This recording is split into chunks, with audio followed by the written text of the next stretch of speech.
En d'autres termes, qu'est-ce que ces gens-là veulent dire? La sorcellerie, c'est une capacité. Et ça, ensemble, il y a des connaissances. Oyo mutu, oyo aza na œil ouvert, akoki ko acquérir nakati na monde oyo. Ensemble, il y a des pratiques. Ensemble, il y a des maîtrise, il y a des énergie, il y a des force, il y a des esprit, il y a des entité. Oyo mutu aza ko acquérir, aza ko gérer, ko dominer, ko utiliser. Ça fait un bout de temps que vous nous posiez des questions, pourquoi nous ne sommes pas réguliers sur la chaîne, sur la toile. Pourquoi est-ce que les émissions ne se suivent pas en cascade ou ne se suivent plus en cascade comme autrefois? Merci beaucoup pour vos inquiétudes. Cela nous prouve que vous nous aimiez, que vous nous suiviez, que vous êtes en harmonie avec nous. Et nous faisons de notre mieux pour qu'à chaque fois que nous soyons là pour apporter le nécessaire. Merci parce que vous avez compris la philosophie de cette émission qui est une émission sur les réalités spirituelles.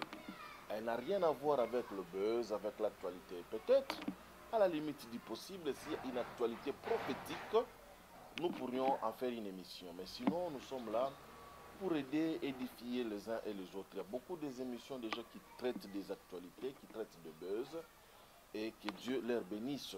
Nous ne sommes pas là pour le buzz, nous ne sommes pas là pour la célébrité, nous ne sommes pas là pour le végétarien, nous sommes là pour édifier les enfants de Dieu. Nous avons eu une année tumultueuse. Je voudrais partager avec vous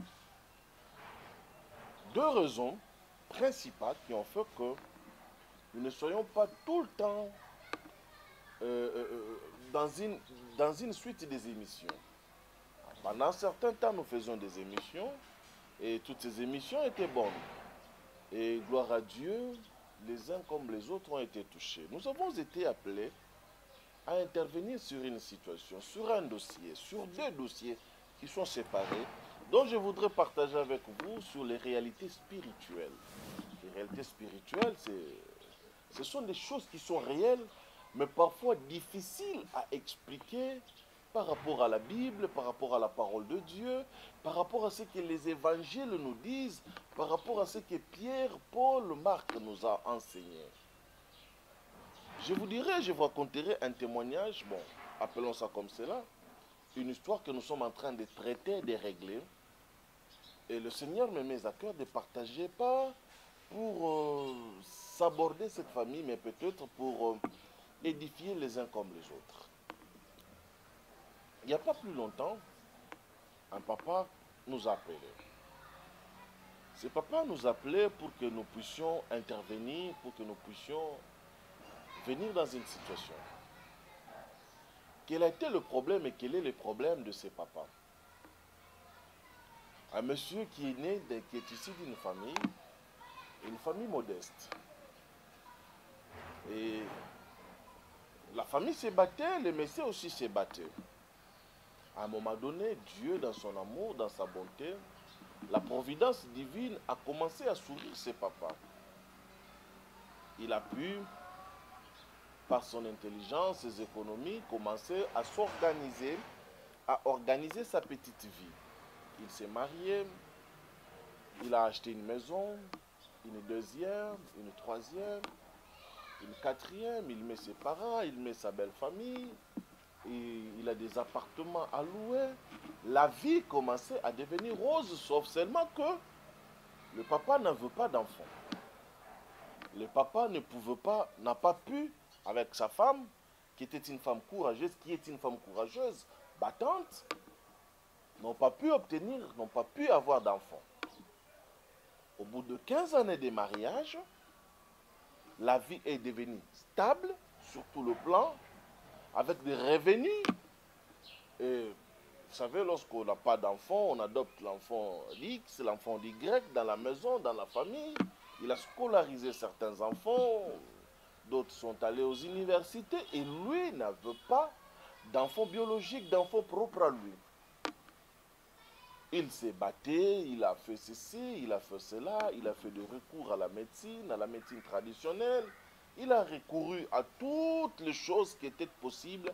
Il m'a dit, je ne suis pas rentré dans la maison d'un féticheur. Ici aussi, je voudrais exhorter les uns comme les autres, quel que soit le problème, les situations, les difficultés que l'on traverse dans la vie, faites un effort et donnez-vous une discipline de ne jamais mettre vos pieds dans la maison d'un féticheur,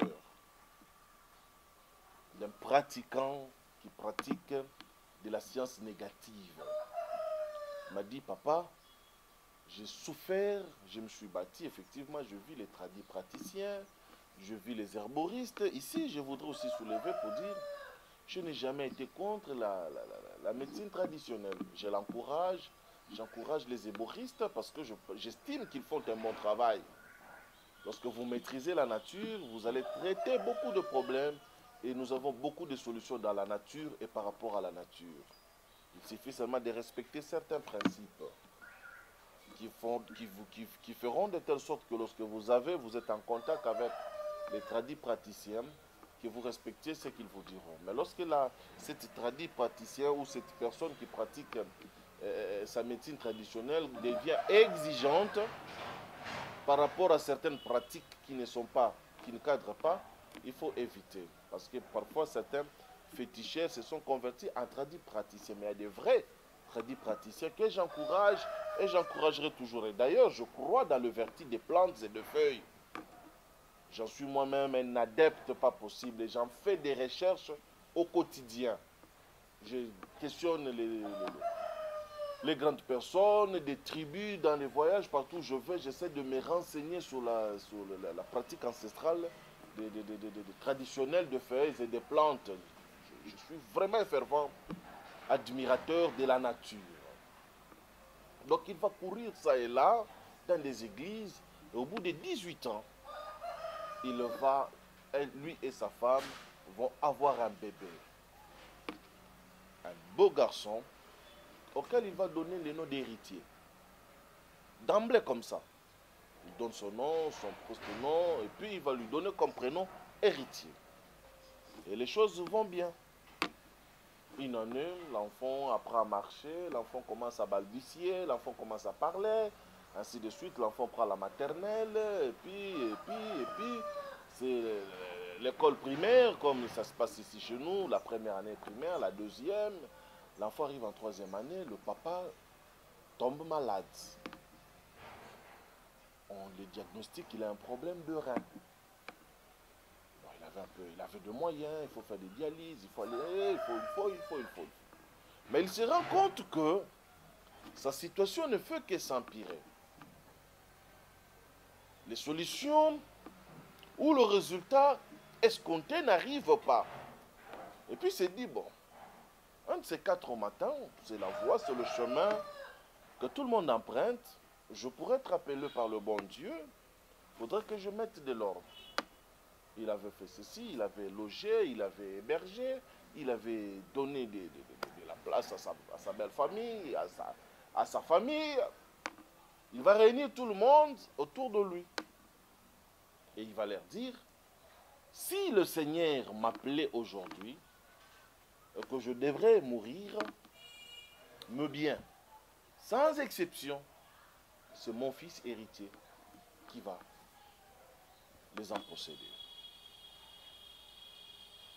Tout ce que j'ai amassé sur cette terre des hommes, je vais les léguer à mon fils. Et je les lègue en présence de sa belle famille, de sa famille, de ses frères, sœurs, cousins, cousines. Les uns, il a scolarisé, les autres, les a fait marier. Les uns étaient dans sa maison. Il dit, si le Seigneur m'appelait aujourd'hui, parce qu'avec l'état dans lequel je suis, c'est mon fils qui va hériter de mes biens. Point de mal à ça.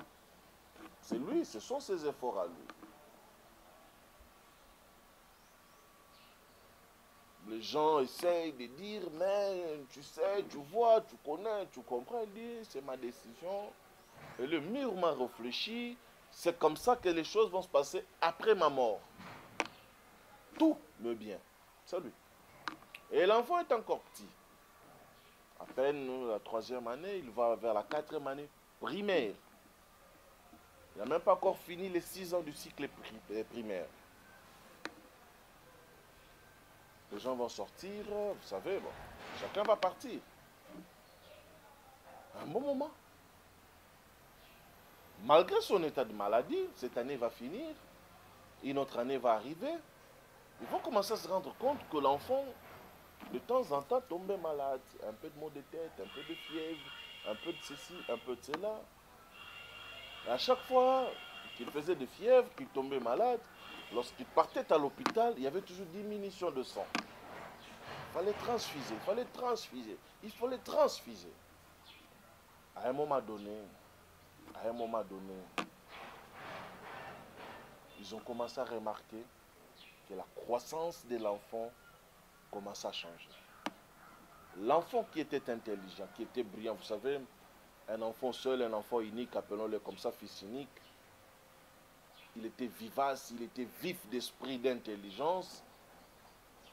Lorsqu'ils arrivent à sa 6e année, l'enfant a commencé à être distrait, à perdre de l'intelligence.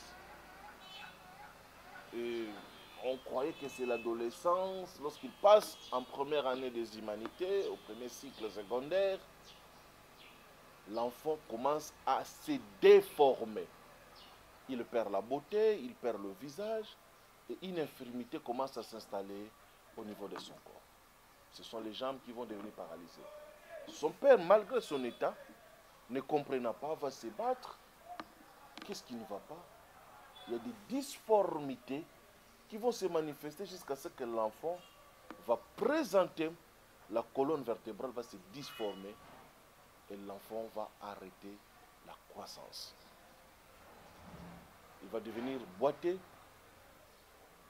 Il va avoir une colonne vertébrale qui va se déformer de telle sorte qu'il va développer comme une bosse au niveau de sa colonne vertébrale. Et l'intelligence à l'école, ce n'était plus le résultat escompté. Papa va se poser des questions, Et au travers les émissions qu'il est tombé sur nos émissions, il a dit, mais il faudrait que j'appelle un peu ce frère-là.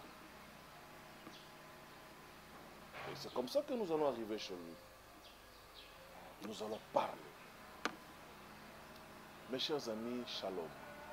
Que la paix de Dieu soit dans vos maisons, que la paix de Dieu soit de partout où vous êtes, que la grâce de l'Éternel vous assiste et vous accompagne en toutes choses. Que le shalom de Dieu, la paix du Christ soit avec vous. Avant que je ne continue, permettez-moi de vous présenter mes vœux le meilleur pour cette nouvelle année qui commence. Que Dieu soit avec vous. Prenez des bonnes décisions et travaillez durement pour ces décisions, pour vivre l'accomplissement des résolutions que vous allez prendre pour votre nouvelle année. Nous allons arriver à ce chez papa là. C'était douloureux. Il a commencé à expliquer dans quelle vie il était, dans quelle souffrance il vivait. Comment est-ce qu'il s'est battu pour essayer d'aider sa famille à émerger. Essayer d'aider sa famille à ressortir, à avoir un nom, à avoir une référence. Il a scolarisé les enfants de ses sœurs, les enfants de ses frères. Il a scolarisé la vie de sa belle famille. Il a aidé tant qu'il pouvait tout le monde. Mais en retour, il se rend compte qu'il est frappé d'une maladie qui est en train de l'entraîner vers une mort sûre et certaine. Et il voit l'enfant dont il avait mis les espoirs, celui dont il appelait héritier, devenir pratiquement infirme du jour au lendemain.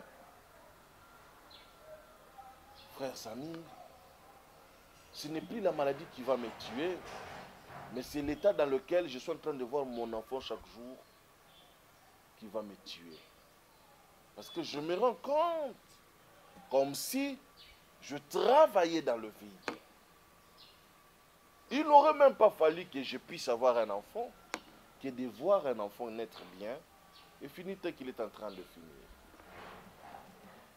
Le jour où je vais évoquer la 4e partie de mon témoignage qui va venir, je ferai peut-être une liaison, un raccordement avec cette histoire.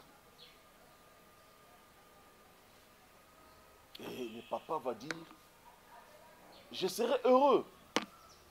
J'allais être heureux de partir en sachant que j'ai laissé un fils. Mais là, je ne sais pas. Si la mort me prenait aujourd'hui, je ne sais pas. Vous savez, moi j'ai toujours l'habitude de prendre mon temps dans le questionnement, dans la prière, dans la réflexion, dans la méditation. Mais peut-être ce qui fatigue aussi les uns comme les autres, que Dieu nous aide. Je ne dis pas, je n'explique pas que je suis l'expert prophète, l'expert pasteur. D'ailleurs, en matière de prophétie, je suis le nul de prophète qui soit en cette matière. Mais néanmoins, lorsque je prends le temps de suivre quelqu'un, je l'écoute des heures et des heures. Et ça là, c'est ce qui fait que parfois, je ne peux pas prendre 2, 3, 4, 5 cas dans une même période parce que ces cas sont épuisants. J'ai vieilli aussi aujourd'hui, j'ai pris de l'âge, je n'ai plus le réflexe que j'avais d'antan, j'ai grandi, je suis en train de vieillir. Donc on n'a plus le même punch, le même énergie qu'on avait autrefois. Mais je l'ai écouté, on a commencé à méditer, on a commencé à prier, à réfléchir. C'est comme ça qu'on va revenir à cette réunion. Dans la réunion où il a dit, où il a annoncé ouvertement que je vais léguer mes biens à mon fils. C'était le nœud du problème. Les gens étaient heureux. Les gens étaient contents de jouir de ses biens, de s'asseoir sur sa richesse. Mais lorsqu'il prend la décision, il dit, j'ai donné la chance à tout le monde, mais mon fils va hériter de mes biens, les combats ont commencé. A-t-il mal fait de léguer sa richesse ou ses biens à son fils? Non, c'est son droit le plus légitime. Nous vivons pour les enfants. Les enfants sont notre continuité. Celui qui ne se bat pas pour ses enfants est en train de perdre la bataille de la vie. C'est pourquoi vous allez voir qu'il y a des grands combats qui se posent sur le premier-né de chaque famille, sur le dernier-né de chaque famille. Le premier-né a toujours été de premier-né de sacrifice. J'en connais quelque chose parce que je suis le premier-né d'une famille. Et je sais de quoi je parle. Parents, chers parents, ouvrez les yeux pour vos premiers-nés. Ouvrez les yeux pour vos derniers-nés. Il y a des combats qui pèsent sur ces deux extrémités ou les deux polarités. Le monde du ténèbre aime récupérer les premiers-nés parce que c'est de la vigueur. C'est votre première sémence. C'est votre en fait, pas peut-être pour votre première sémence en termes, non. C'est-à-dire que c'est votre premier fruit d'existence. Regardez Caïn et Abel. Caïn était le premier-né. Regardez la suite. Regardez Esaü. Je peux en citer, je peux en nommer plusieurs. Le monde du ténèbre a un prix. Et beaucoup de familles ont de lois bâties sur les premiers-nés. Et beaucoup de premiers-nés des familles ne s'en sortent pas facilement. Vous pouvez leur léguer autant d'héritage que possible. Ils finissent par tout dilapider et par tout perdre. Parfois, il faut les préparer aussi. Pas seulement physiquement, intellectuellement, pas seulement moralement. Il faudrait aussi les préparer spirituellement en faisant des efforts pour anéantir les combats spirituels qui pèsent sur le premier-né. Ah non, je sais de quoi je parle. Je sais de quoi je parle. Beaucoup de premiers-nés ne finissent pas les études. Beaucoup de premiers-nés ne réussissent pas dans la vie socialement parlant. Dieu, dans sa parole, va dire à Moïse que tout premier-né mâle qui naîtra en Israël m'appartient. Je ne prends pas Dieu ici, je l'amène dans la dimension des spirituels. J'amène Dieu dans la dimension où il est esprit. Donc l'esprit réclame de facto, puisque vous me servez, puisque vous croyez en moi, puisque vous êtes mes serviteurs, mes enfants, puisque je fais alliance avec vous. Waouh, waouh, waouh, waouh. Puisque je suis votre Dieu, il a réclamé, il a pris tout premier-né mâle qui naissait en Israël était déjà pour l'Éternel, était un sacrifice, était sacrifié. Heureusement, gloire à Dieu, c'est un bon Dieu, c'est un Dieu juste, c'est un Dieu merveilleux. Mais à combien plus forte raison dans nos familles? Nous qui sommes nés dans des familles où la magie, la sorcellerie, l'envoûtement, ou l'occultisme, ou les pratiques ancestrales sont légion.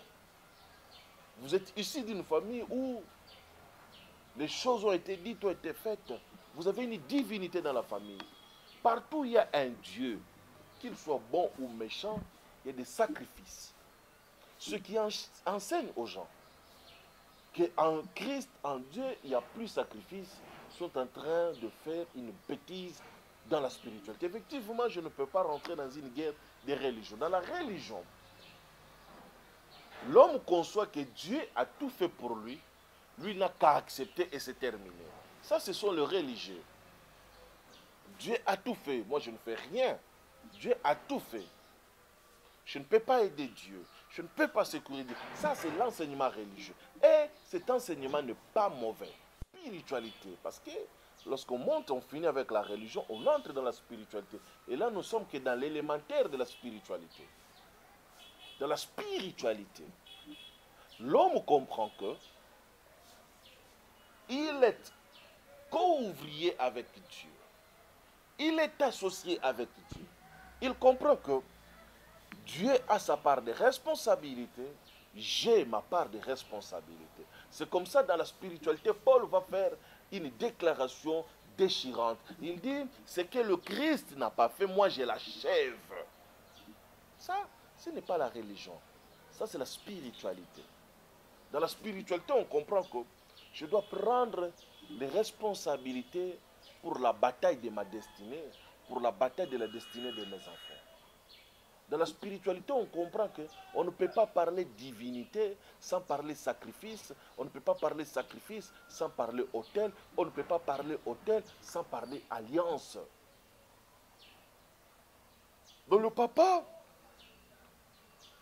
va dire, je vais léguer mes biens à mes enfants, à mon enfant.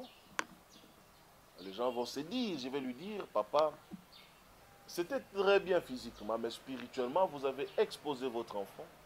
Vous avez ouvert une porte, une brèche sur votre enfant. Et ils se sont dit, la moindre des choses, c'est de se débarrasser de vous. Déjà, vous avez une maladie d'origine démoniaque. Ils vous ont frappé d'une maladie pour que vous laissiez. Quelqu'un que vous avez logé, vous l'avez mis dans de bonnes conditions.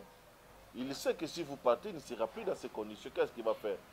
Il va tout trouver, tout faire pour que vous lui laissiez ces biens-là.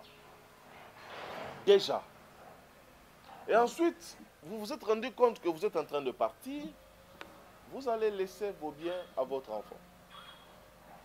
Au lieu de le faire peut-être discrètement, vous avez réuni tout le monde. C'était une bonne chose. Mais vous n'avez pas maîtrisé, géré les énergies. Vous ne connaissez pas les états d'âme de chaque personne qui était là présent. Vous ne connaissez pas la nature, la charge de chaque individu qui était là présent dans cette réunion-là. Et vous avez laissé votre enfant sans protection, sans sécurité, vous l'avez mis à découvert. Alors tout le combat se sont focalisés sur lui, l'éliminer le plus vite possible, le rendre vulnérable. En ce moment-là, il n'y aura pas de réclamation. Allongé là où il était, le papa m'a regardé, les larmes coulaient aux yeux. Doit-on se battre pour sa survie? Doit-on se battre pour la délivrance de son fils? Que doit-on faire? C'est un cas qui nous a travaillé. C'est un cas qui m'a fait mal. Je le porte aujourd'hui, ici, pour d'abord exhorter les uns comme aux autres à avoir de la sagesse dans la vie. Vous pourriez être entouré de vautours, de loups, sans que vous ne le sachiez. Soyez prudents. En matière et en termes de prudence, le maître va nous dire, soyez prudents comme le serpent. Nous connaissons tous l'image est la représentation du serpent.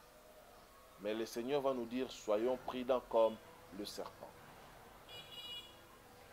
Il y a des combats que vous pourriez déclencher parce que vous avez manqué le sens du discernement. La quatrième partie de mon témoignage va arriver. Et dans cette partie de témoignage, je vais expliquer aussi certaines choses. Il y a des combats qui sont arrivés. C'est papa a exposé son enfant sans pour autant le savoir.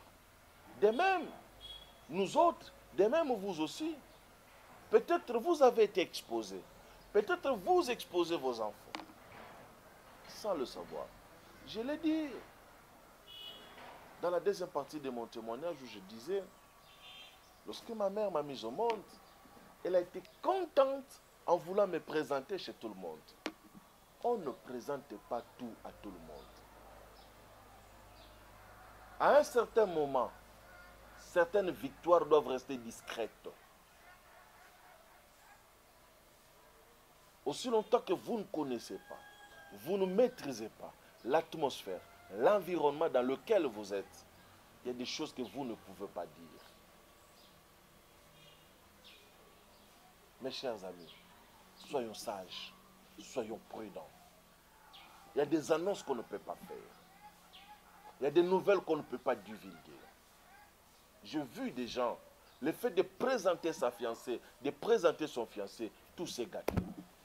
J'ai vu des gens, le fait de dire que je veux voyager, tout s'est gâté. Vous pourriez perdre si vous n'avez pas la discrétion. Si vous n'avez pas la discrétion. La discrétion vous donnera la capacité de maîtriser certaines choses, de protéger certaines choses, de ne pas exposer certaines choses. Les mages ont annoncé à Hérode qu'un roi est né. Beaucoup de gens sont morts. Parents, protège ton enfant. Protège l'étoile de ton enfant. Protège la vie de ton enfant. Ah, mon enfant est intelligent. 1, 2, 3. Au jour d'aujourd'hui, je me dis, les réseaux sociaux sont bons, mais les réseaux sociaux sont très dangereux. Tout ce que vous mettez sur les réseaux sociaux, ce sont des informations que vous donnez à l'ennemi, que vous mettez sur la place publique.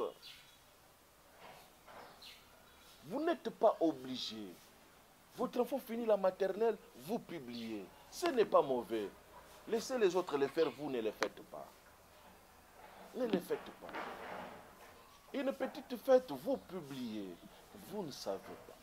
Aussi longtemps que vous n'avez pas encore gagné les guerres familiales, vous n'allez pas vous battre pour les guerres nationales. Aussi longtemps que vous n'avez pas vaincu les esprits familiales, les familiaux, vous n'allez pas vous mettre à la brèche pour les guerres territoriales plutôt, pour les guerres de la nation. Ma petite expérience aujourd'hui reviendrait à un deuxième exemple, d'un deuxième cas. Accordez-moi 5 minutes, on me signale par mon réalisateur. Accordez-moi 5 minutes, je vais m'arrêter.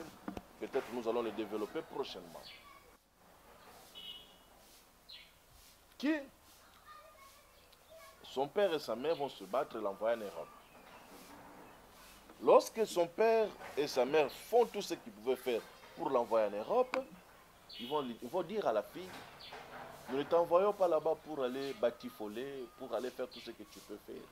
Nous avons tout sacrifié. En retour, nous attendions que tu nous fasses rebondir dans la vie. La fille va partir en Europe, elle va étudier, elle va pousser ses études très loin. Et les parents avaient le quoi? Non, c'est très bien, c'est très bien. À un moment donné, paf, elle va tomber amoureuse d'un garçon. Ils vont préparer les mariages. Papa, Dieu a fait grâce, je veux me marier. Papa va dire, je ne suis pas d'accord avec ces mariages. Je ne veux pas, je n'en veux pas. Je t'ai envoyé pour une mission. n'as pas encore fini ta mission. Mais papa, maintenant, papa, la fille va expliquer, la fille va appeler les oncles, toutes les personnes possibles pour influencer son père, afin que le père accepte que la famille vienne déposer la dot. Sa belle famille vienne déposer la dot. Papa va dire, niet, je ne t'ai pas envoyé pour ça. Mais il faudrait que tu fasses les efforts, de retourner les efforts que nous avons fournis pour que tu partes en Europe. Il y a des enfants sur qui les parents ont investi qui sont devenus des fonds. Il y a des gens qui sont là, on les a envoyés. En retour, on attend qu'ils produisent, qu'ils reproduisent quelque chose. La fille va dire, moi je veux me marier. Vous savez, les gens qui sont en Occident, ce n'est pas comme nous autres qui sont encore en Afrique. Elle va prendre les décisions, elle va contracter un mariage avec le monsieur. Papa va apprendre, maman va prendre cela, ils vont pleurer, pleurer, pleurer. Après quelque temps, l'enfant va commencer à avoir des problèmes de tête. L'enfant commence à faire des crises, pratiquement non loin de la folie. Il fallait des somnifères, des tranquillisants. L'enfant va perdre le travail, l'enfant va faire ceci, l'enfant va faire cela. Le garçon aimait beaucoup la fille. Un bon jour, il va tomber sur une de nos vidéos. C'est pourquoi je vous dis partagez. Parce qu'en partageant, vous pourriez aider quelqu'un. En partageant, vous pourrez édifier quelqu'un. Ne finissez pas cette émission sans mettre un j'aime, sans nous mettre un commentaire, sans nous mettre un like, sans partager. Vous n'êtes pas encore abonné? Abonnez-vous. À propos des commentaires, je salue ici un grand fan de notre émission. YouTube nous a présenté cela, notre frère Manzolé là. Vraiment, je crois que j'ai bien prononcé le nom. C'est parmi l'un de nos grands fans et YouTube nous a signalé qu'il a dépassé la barre de 110 commentaires à nos émissions. Merci beaucoup, merci beaucoup. Je cite vraiment ton nom parce que ce que vous faites en coulisses, en cachette, que Dieu vous le rende au centuple. Je suis fier, je n'ai ni or ni argent, mais je n'ai qu'une parole de bénédiction sur vous. Parce qu'atteindre 100, 120 commentaires comme ça, ce n'est pas facile. Vous êtes ponctuels, vous enrichissez notre page. Que le Seigneur vous bénisse abondamment. Abondamment. C'est comme ça que le monsieur va nous appeler. Il est loin, nous sommes loin. On a commencé à travailler à distance. À distance. Petit à petit. Mes chers amis, lorsque vous venez voir le frère Samir, ayez la patience. Si vous n'avez pas la patience, ne m'appelez pas, ne me contactez pas. Si vous n'avez pas ce cœur-là de patience, ne me cherchez pas. C'est la seule chose que je vous demande. Les autres choses, on va trouver des solutions, on va se battre. Vous voulez entrer en contact avec le frère Samir, enlevez l'esprit religieux. Grandissez dans la spiritualité. Prenez le temps de suivre 5, 10, 15 de mes émissions avant de m'appeler. Sinon, vous allez regarder, non, le frère là, c'est comme si c'est lui Satan en personne. Sinon, vous allez être choqué. Et c'est comme ça qu'on va lui dire, nous allons travailler. À un moment donné, on va se rendre compte que les crises que sa femme faisait à la maison étaient tout simplement dues au fait que le papa avait pris sa fille comme, je ne sais pas, comment je pourrais dire, pas appeler un gagne-pain, mais comme un bénéfice. Je t'envoie en Europe, en retour, il faudrait que je devienne riche. Ah non, il y a des gens qui ont ce genre de dettes. Et c'est comme ça donc. Un cas.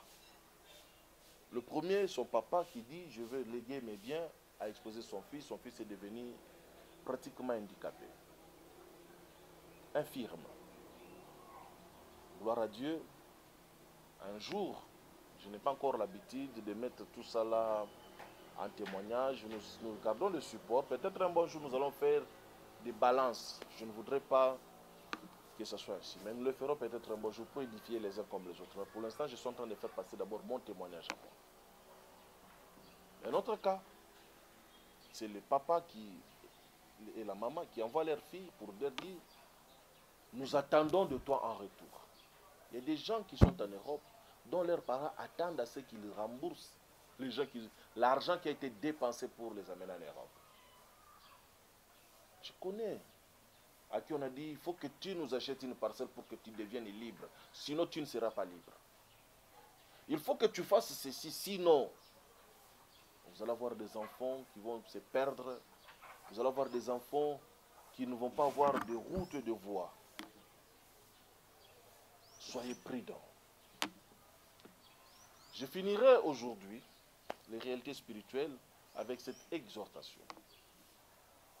Peu importe la nature de combat que vous subissiez dans votre vie, commencez par découvrir quelle est la source et l'origine de ce combat.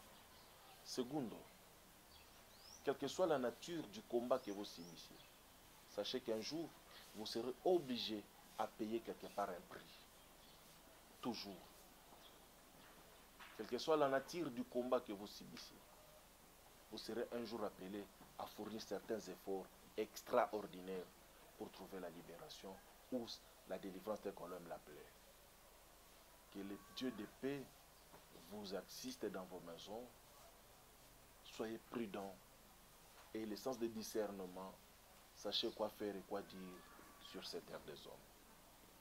À la prochaine émission. Shalom dans vos maisons. En d'autres termes, qu'est-ce que ces gens veulent dire? La sorcellerie, c'est une capacité. Et ça, ensemble, il y a une connaissance. Oyo mutu, oyo aza na œil ouvert, akoki ko acquérir nakati na monde oyo. Ensemble, il y a une pratique. Ensemble, il y a une maîtrise, il y a une énergie, il y a une force, il y a un esprit, il y a une entité. Oyo mutu aza ko acquérir, aza ko gérer, ko dominer, ko utiliser.